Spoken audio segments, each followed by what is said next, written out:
I have survived 4,000 days in this hardcore Minecraft world. And 4,000 nights too, actually, since I never sleep. That's a long time. So this world has already seen a lot of crazy adventures. And this video has another 330 hours of Minecraft progress for you. So grab your popcorn and enjoy the show. Let me get you up to speed.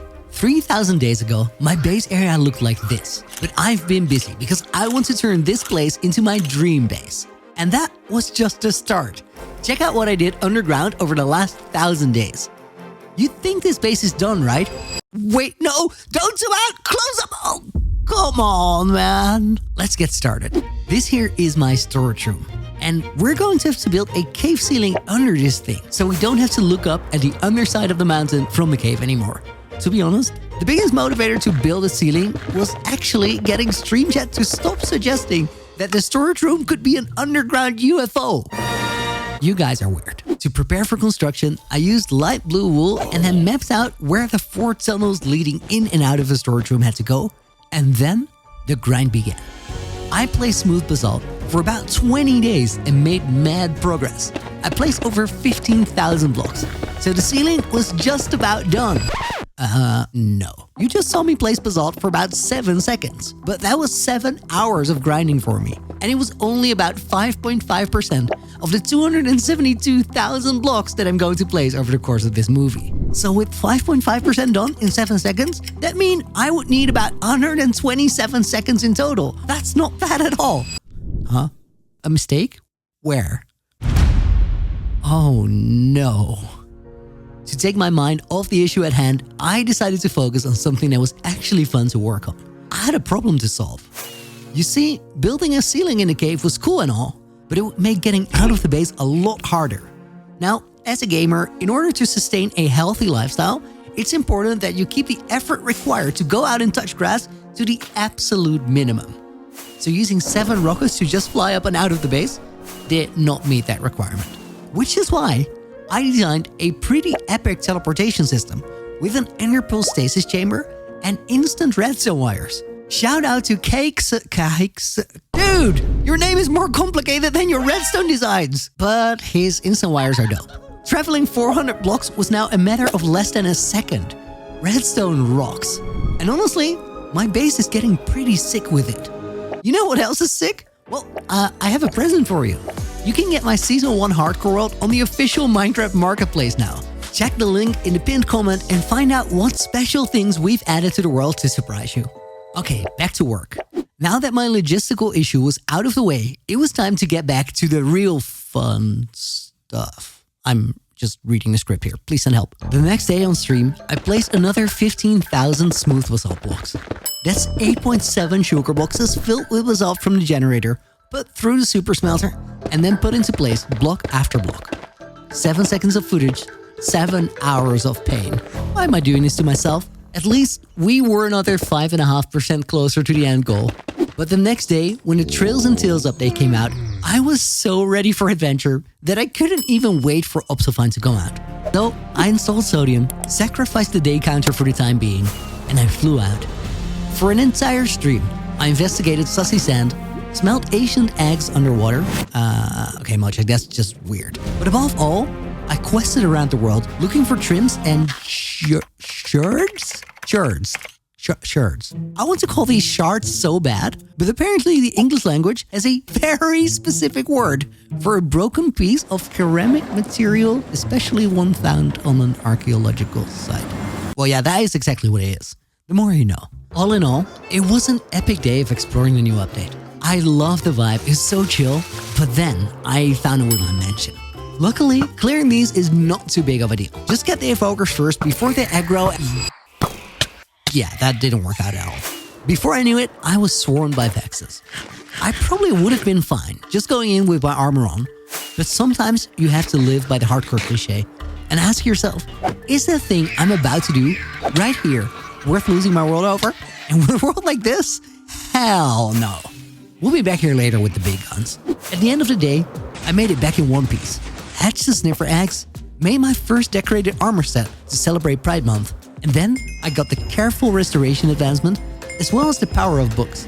and I ended the stream doing one of my favorite things so far in the world. Every stream, I collect some of your names in a book to thank you for your support. And on this day, we finally got the books out of their chests to put them into a proper library. It's crazy to think that every one of these books is a stream that we share together. That looks so nice and organized. But unfortunately, we had to go right back to chaotic and smelly. Because the next day, I worked on breeding up more sniffers while building the wireframes for the surrounding cave area. Once it was time to start my stream that day, the sniffer farm was doing well. These ancient flowers look so sick, and I bet they'll carry when decorating this area later on. Good progress, but I had some unfinished business. So armed with TNT to blow off the roof, I made my way back to the woodland mansion. Today, there was no way this wasn't going to work. I was perfectly prepared, so ready. So I put the TNT on the roof, blew it right off, and... lots of structural damage, but that didn't really do it. So eventually, I decided that brute force was the only option, and I burned the mansion to the ground. Which honestly felt wrong. Up to this point, I've kept my world super tidy, and this first bit of major destruction did not sit... No, that's the wrong clip. No, please. Yeah, this first bit of major destruction did not sit right with me at all. In an attempt to control the mess, I made sure to save the trees around it. But this still sucked. Well, at least it sucked more for the villagers inside. I didn't die, and we made it out with the Vex trim. Nice. Unfortunately, it wasn't quite the trim I wanted. Because I'm not a Vex, I'm a Pathfinder at heart. So I wanted to find myself a Wayfinder trim. That meant we had to find a trail ruin. So I started scanning the forest around the woodland mansion for any blocks that looked out of place.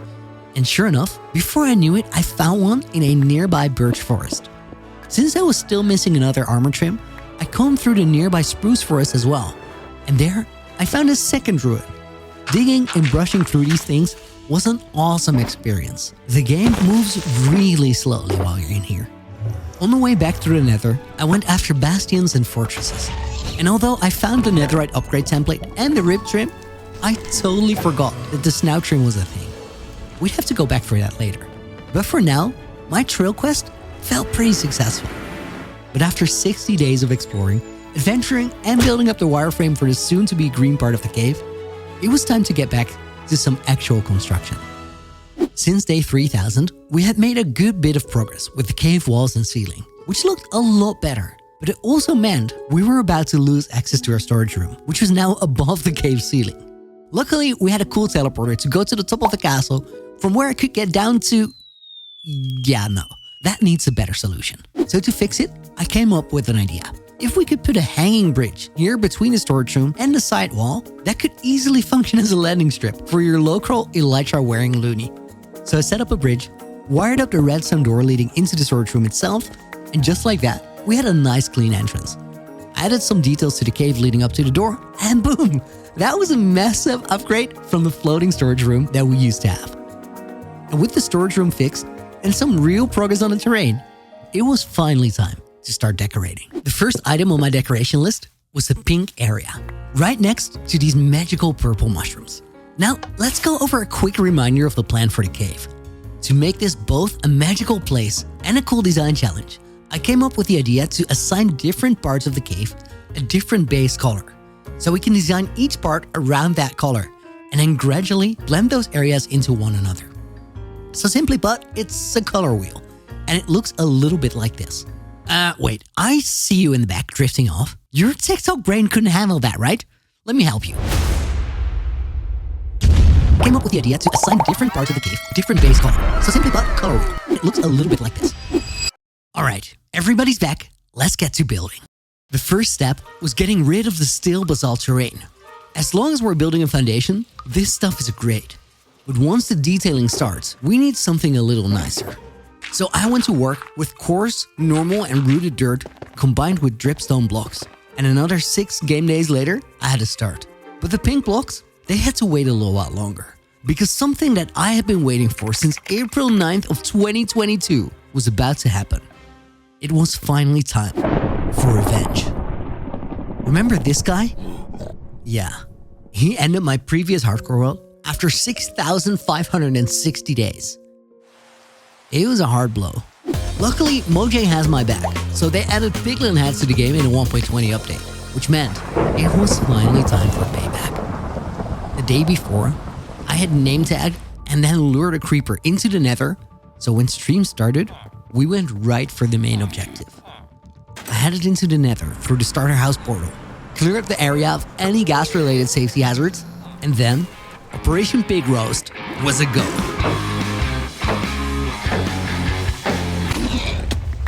Oh man, that felt good. And if I think back of that day, I would almost forget how miserable the next 7 hours of uninterrupted terraforming felt while the day counter slowly ticked to day 3,221.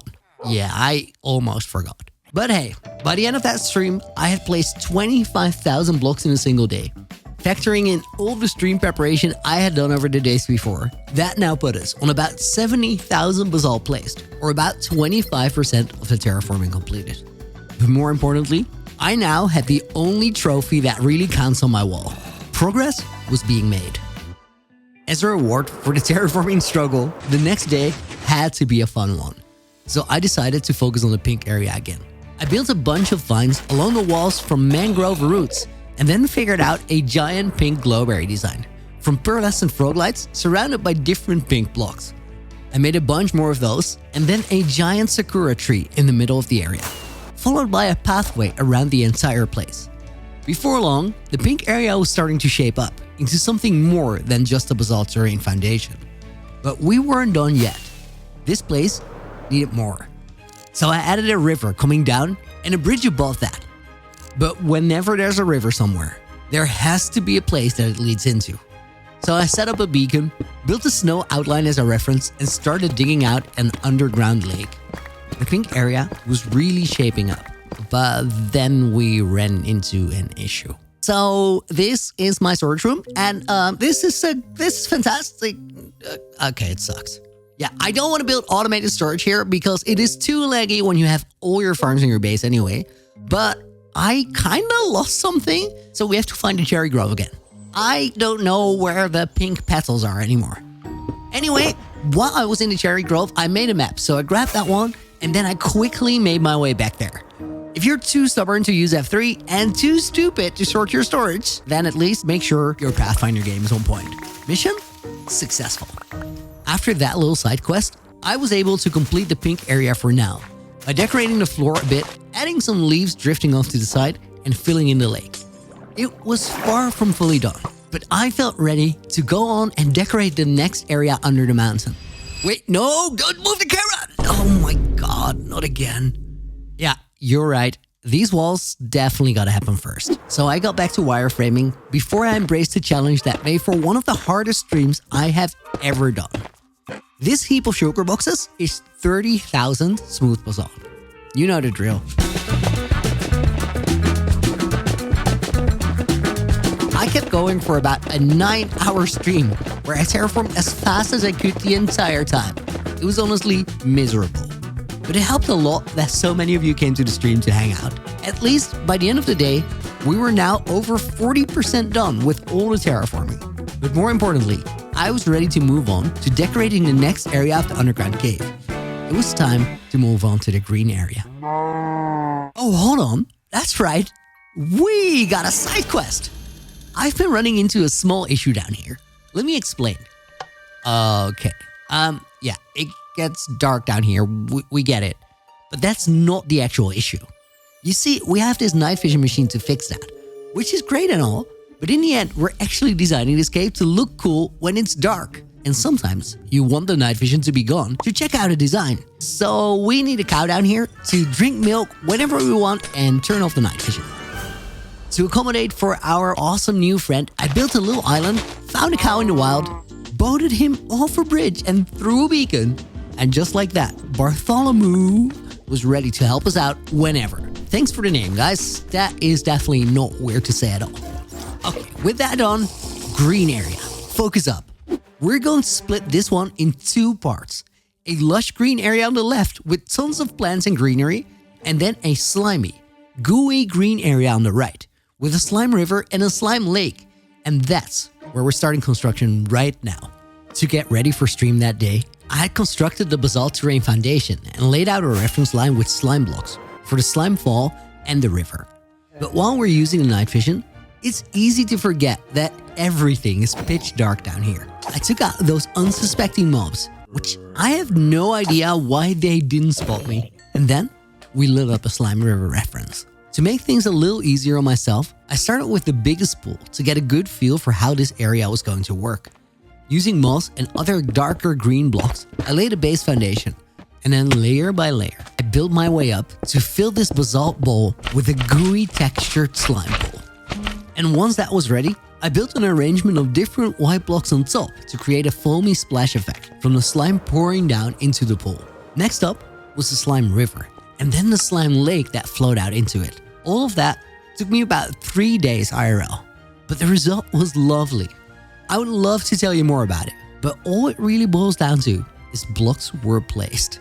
And a lot of blocks at that. In between every stream, I put in at least a couple hours doing the grindy, boring thing. But all that work was starting to pay off. The underground area was starting to look more and more like an actual cave. Except maybe for that super random light blue wool line there. But that's actually a really important line. Let's talk about it. But first I'm curious. Did you notice this video started on day 3035 rather than day 3001?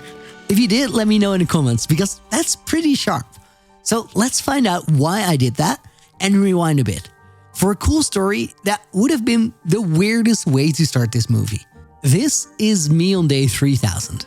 And right there, I changed out my elytra for my chest plate because I'm about to do something stupid. I bet you're curious what I'm about to do, right? Well, not that. I'm about to walk. Probably sounds a little underwhelming, but think about it. I got my elytra almost 3,000 days ago. And since then, I've mostly seen my world from up in the air. So what does the world look like if we move around on foot?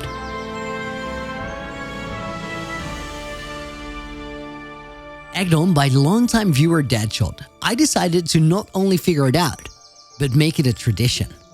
Every time after I make it to a 1,000-day milestone, I take my elytra off for the following stream. And on day 3000, there was a real issue that I ran into. The base was barely accessible without my wings. The only way I could safely make it down was through the scaffolding fireworks wiring. But that only got me down to the storage room. So the next thing I did, I jumped. And then I installed a couple slime landing pads that led me all the way down safely and securely. Yeah, we had to design this into something smarter. And that's where that blue wool trail comes in on day 3456. Hang on. Okay, all of that happened in 450 days? Here I was, feeling like we had done nothing with all the boring basalt placements. But if you look at it like this, progress was being made. And that reality check got me super excited to continue building. So let's take a look at this wool path. I want to be able to walk all the way from the top of the base down to bedrock level at the bottom. And that pathway goes right through the green area here. So let's get to work and make it look good. Yeah, this ugly green bean is still here. This is a sniffer farm, of course, but we have enough seeds by now. So these guys, well, they can get the heck out of here. But I figured, since they had served me so well, it was only decent to migrate the sniffers out to a nearby cave. And I actually knew about a cool spot in a nearby dripstone cave, where I had collected the materials to build up my dripstone farm earlier. I built a temporary snow path for the sniffers to walk over, and then a slime landing pad for them to jump down to the entrance of the cave. And with the preparations in place, I started transporting sniffers through the cave, which was a perfectly streamlined process where absolutely nothing went wrong. Okay, it was a mess, but at least we got all the sniffers to the cave. So I quickly decorated a cool enclosure for them to wander around while feeling perfectly at home. And sure enough, they lived happily ever after. Or that's how things should have worked out, because in reality, they all suffocated themselves in walls, I guess? Except for this guy, who got stuck in a corner of the pond and somehow survived the re-extinction event. Can you do me a favor and forget about this chapter real quick? With the sniffers out of the way, I mean like moved out of the way. Whatever. The sniffers were gone and I was just about ready to start decorating the green area terrain. But there was a little bit of terraforming left to be done in between streams. So to buy a bit of time, I did one more side project on the next stream. You see, I really like the idea of having this massive underground base that is full of hidden details, which you wouldn't even notice at first glance. So after collecting enough ice blocks, I made my way back to the green area frame to fill what is essentially an underground ocean by the size of it. Initially, going around the outside walls and breaking the blocks looked like the move, because it was super easy to do on the lower levels. But as I started getting up higher, I decided to switch to water buckets instead, because when you can't walk, this really doesn't work. By the end of this stream, I had managed to get all the water in there, and I continued making my way around with kelp and bone meal to get a start to detailing. And honestly, I was super happy with the result. Once the ocean was done, I was also done with the terraforming of the area in between streams. So next up, I started gathering grass blocks with a super cursed texture pack that was meant to emulate Optifine connected grass textures, but did a rather poor job at it. Yeah, I decided to switch back to normal grass blocks not too far into the future. After another couple of hours of overnight grinding, the cave looked like this though, and we were ready to move on. By now, all the hours of terraforming were starting to add up, and I had placed 76% of the smooth basalt blocks, and it had only taken me 500 days. Hard knock life. Anyway, the green area was actually starting to look a little green. Looks like I was finally starting to make some real progress now. So I took that motivation that came out of it and kept going. For a bit of variation, I built up the lower part of the green area with a palette of different green blocks. But as I was doing that, I realized there was no way to do the same thing for the brown areas and dirt patches all around the place. Because, well, I was simply lacking the blocks for it. Luckily, you can find lots of rooted dirt under azalea trees. Whenever one generates at the surface, indicating a lush cave right underneath it, there is also a column of rooted dirt weaving through the stone and deep slate right under the tree. There are plenty of blocks there to collect several stacks of rooted dirt per azalea tree you find on the surface. I now had all the brown blocks I needed as well. With the progress in the green area coming along great, I ran into another issue though. I still had a bunch of villagers that I've been trading with for over 3,000 days now in this awful looking makeshift room. And now that half of the 1,000-day arc was over, I started to lock in on a list of all the things that I 100% needed to complete before day 4,000. Moving these villagers was right on top of that list. So we could just as well get it out of the way now. To prepare for moving them, I dug out a room inside the building that is meant to be the main hall in the cave. That all went pretty smoothly, but once I got ready to move the actual villagers, all of Stream Chat was suddenly betting against me on this. It's not like I have a bad track record or anything. I don't know why you guys are like this. Anyway, no villagers were harmed in the making of this video, so they all made it up safely. No, like, really, they all made it safely. There were 0 casualties. Why are you looking at me like that? Next order of business, decorate this place. It took a lot of flying around the base to get all the different resources required, but by this point, everything I need to build cool stuff is right here at my fingertips. The base was really starting to be a one-stop shop. So the next stream, I was ready to move the villagers into their new trading room. And it looked so much better than our previous place. But it was about to improve more, because these villagers were about to solve a problem. I've been struggling to get easy access to bone meal. My bone meal farm is somewhat disappointing because it's prone to breaking if the chunks unload. But I realized there are lots of other things that can go through a composter as well. And there is a surprising item that is a great source of bone meal: cookies. Get 18 cookies for a single emerald, dump them in a chest above some composters, and boom! Bone meal troubles gone for good. Or at least till I build a better farm somewhere else. With all of these guys set up, it was time for me to finish the main hall interior. But to get back to that, I needed a lot of nether bricks. And those are most easily gotten by dumping a ton of netherrack through a super smelter. So I grabbed some TNT, went to the nether, and collected heaps and heaps of netherrack to get construction underway. When stream started the next day, the main layout of the room was already largely done, so we could get right into the fun stuff. First up, the ceiling. I started by adding a nether brick feature coming into the room from the gate side. Once the ceiling space was clear, there were only two main considerations. I wanted to make sure that the inside of the room matched the industrial copper vibes from the forge and the bridges around it. And secondly, I wanted to make sure that we used a lighter color block to prevent the inside of the room from being excessively dark, which made strip birch the obvious way to go. Love that. Now, just fill it in with wax cut copper, chandelier in the middle, connecting lightning rods around the walkways, guardrails, a coal floor, and a bunch more details. And not much later, the room looked like this. That is a great start to probably one of my favorite buildings under the mountain. Oh yeah, and I built this cool enchanting room in the main hall as a little bonus, because I need to lose a level every time we get to 70, and I'm tired of flying back to the starter house every time. But enough with the distractions. We have a green area to build. Oh well, brown blocks to place in the green area. Let's go.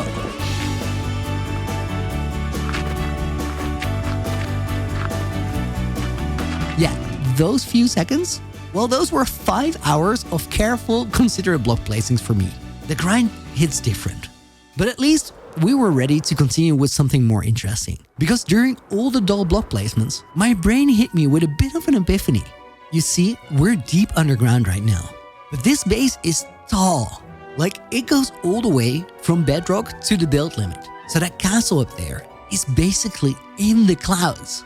So what leads to a castle in the clouds? Exactly, a magical beanstalk.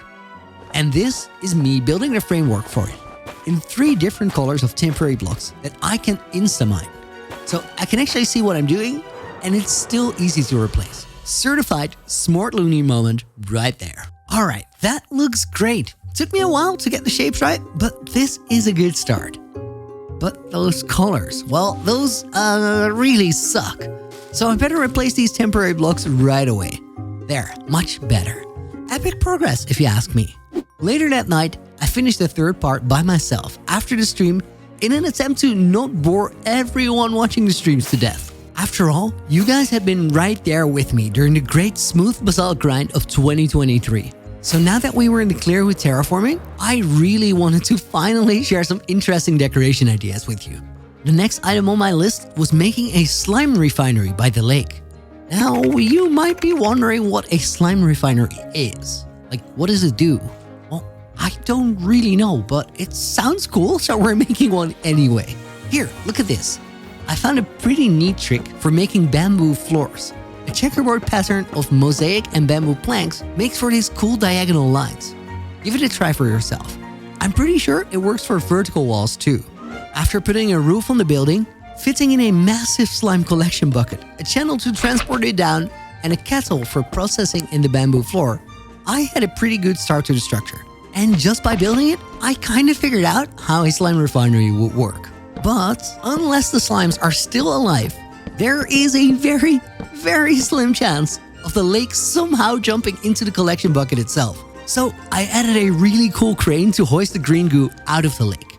And this crane, well, it had some pretty cool details on it. God, I love detailing. And the very next day, well, I had to do a lot more of it. Because at the beginning of that stream, the slime refinery building still looked like trash. But slowly, it started coming together.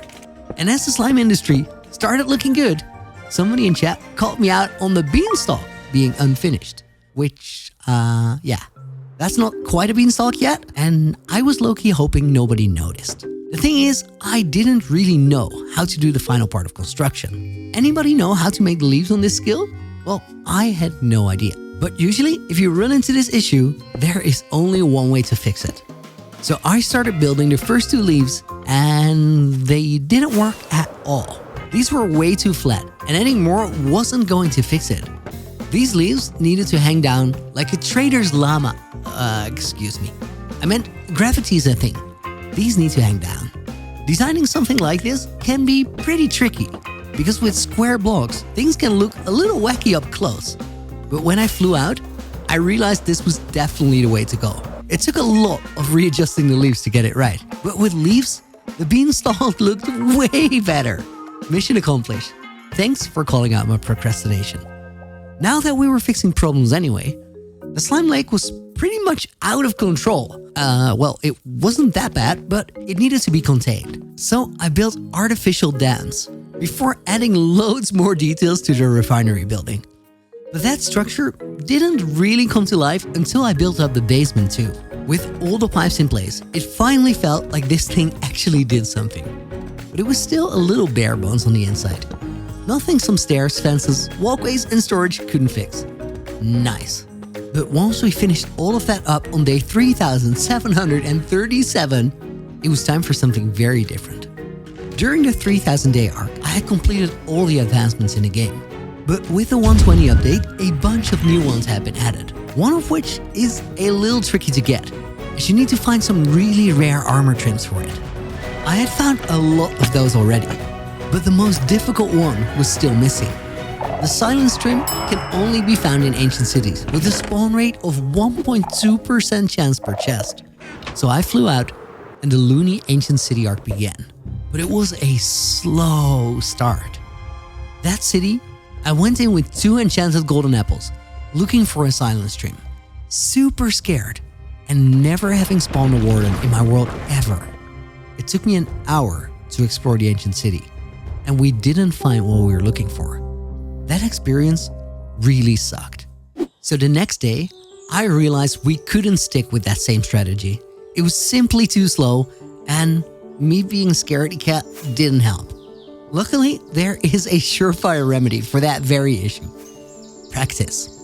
The next morning, I spent an hour and a half in a test world raiding ancient cities and figuring out warden behavior, so we could grind a bunch of ancient cities the next day. The practice totally worked.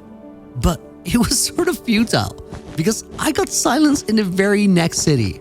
But hey, it kind of paid off because it cured my fear and set me up for some quick enchanted apple hunting on later streams. With the silence trim in my inventory, I headed home to get the advancement, only to find out that I had missed the snout trim earlier on. Yup, that was just a netherite upgrade template, and that was a rib trim. So just as I had gotten over my ancient city fears, I was sent back to the other location that really terrifies me, the Bastion. I'm making a big deal of how scary these things are, right? Well, it's not really that I expect to die when I go to these places. It's the thought of what I have to lose when I do. So I played it hella slow. I must have been in that Bastion for like 15 minutes, but we did make it out with the trim, which meant that it was time to mine all my diamonds, craft the armor kits, and then finally, after about 600 days since upgrading to 120, I had all the advancements in the game once more. And that is what Minecraft is all about, of course. No, nobody cares. Weren't we building a sick base? Let's focus up. Armed with my checklist of things that I really wanted to get done before day 4000, I went back to work. The pathway down into the base was right on top of that list. So the first step was making the green area walkable. So I got to grinding, interrupted by only the occasional late night ancient city visit to finally get my hands on some enchanted golden apples. I know, only recently I was super scared of this, but after the practice, I got kinda hooked on ancient city raiding. It wasn't long before my enchanted apples were in the double digits, but also the green area pathway was looking good. But there were still lots of improvements to be made. To make sure that the waterfall under the path looked good in shaders as well as without, I decorated behind the water with a bunch of different blue blocks. I bet you haven't used half of these blocks ever. But to be fair, same goes for me until about 5 minutes ago. Working with all these surprising blocks that I don't usually use was a lot of fun. But unfortunately, it didn't last long. Because these 1000 days, there's just one block that claims the spotlight over and over again. Yeah, don't you just love smooth basalt? I for one think it's a fantastic block and I can't get enough of placing it. Why am I terraforming above the cave ceiling now? Well, if we want the pathway to run all the way to the bottom of the base, then it has to start all the way above ground too. So for the upper part of the pathway, I decided to add a cool entrance room that we could jump down into all the way from the castle up top. Oh my god, that was scary. Even though I basically knew it was safe, I'm not doing that again. Next up, I built the path itself, pillars to support it, and then I detailed the room around it. With frog lights under moss carpet, I could easily light everything up, immediately eliminating the need for torch spam. This was going great, I had basically become one with the grind, and with just 150 days left, the next big milestone was almost within reach. So during a bunch of extra lo-fi streams where I don't use my mic, I put on my silence armor kit and grinded my heart out. I decorated the fireworks engine room, wired up all the redstone doors around the storage room that weren't connected yet, and I built a bunch of tunnels that I lit up with lanterns and glow lichen along the walls. Once the tunnels were functional, I doubled down on the decoration of the pathway entrance room by adding cool details such as emerald ore that I've been slowly collecting for as long as I've had this world. This looked like the perfect place for these. Custom trees, vines, glow lichen, glowberries and flowers, and just like that, the entrance room looked amazing. What's next? Well, with just 114 days left, there was really only one place in the cave that I wanted to work on, because there was still one massive gap in the green area. This big flat spot was reserved for the greenhouse, a research facility from where all the magical plant life in the green area is being observed and investigated. Just like the slime refinery, this building is super essential, and my base won't be able to function without it. I just heard to look good. You guys know how we approach these small buildings now. Snow frame, wooden structure foundation, cool roof, and then it's decorating time.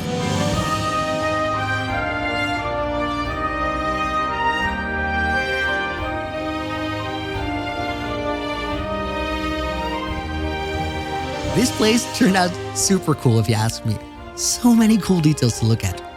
With the greenhouse in place, the green area was starting to fill up, which admittedly makes it a little hard to look at some of the undecorated areas of the cave, or like the torch spam all over. This is horrible.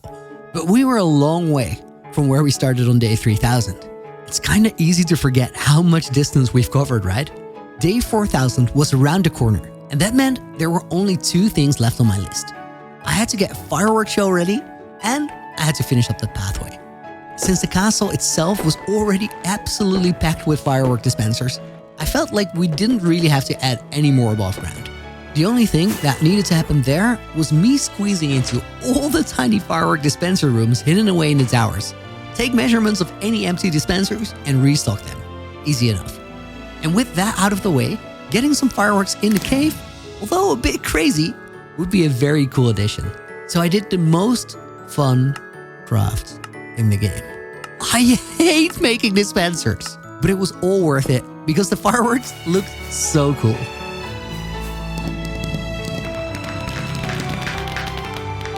And there we were, day 3970. Like always, the last 10 hours of this 1000-day arc went by in a chaotic whirlwind of building as fast as I could, while trying to finish everything that wasn't ready for the celebration just yet. Although this time around, it was also about the day after, because I had set myself a big goal for day 4001 to walk to the bottom of the base, and there were plenty of smaller caves along the path that still needed to be made into something special. The grind was real, but I was getting all the little details done. Until on day 3987, I realized that there was still a collection missing. I was still missing some of the music discs. Luckily, all the hard ones were done. I just had to get some creepers shot by skeletons, which went by without any chaos whatsoever.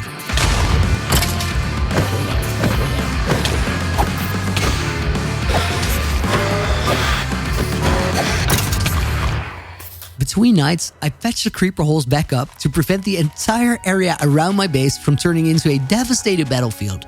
I did a little gardening to cover my tracks from when I was collecting dirt here earlier, and then, one night later, after putting the complete collection on the wall, I went back to the decoration speedrun, until we were all the way done. Honestly, that felt kind of crazy. I ended up with time to spare, which was the first time that has ever happened. But it left some time for fun things, so I went to kill the Ender Dragon just because we could, before showing everyone on stream all around the world.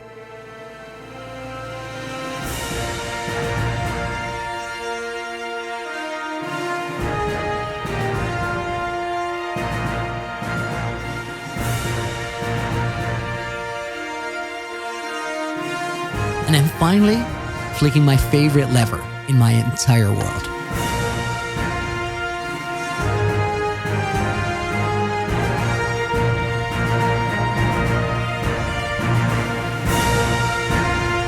5,000 days were the grindiest yet, but we got so much closer to having the base that I've been dreaming of.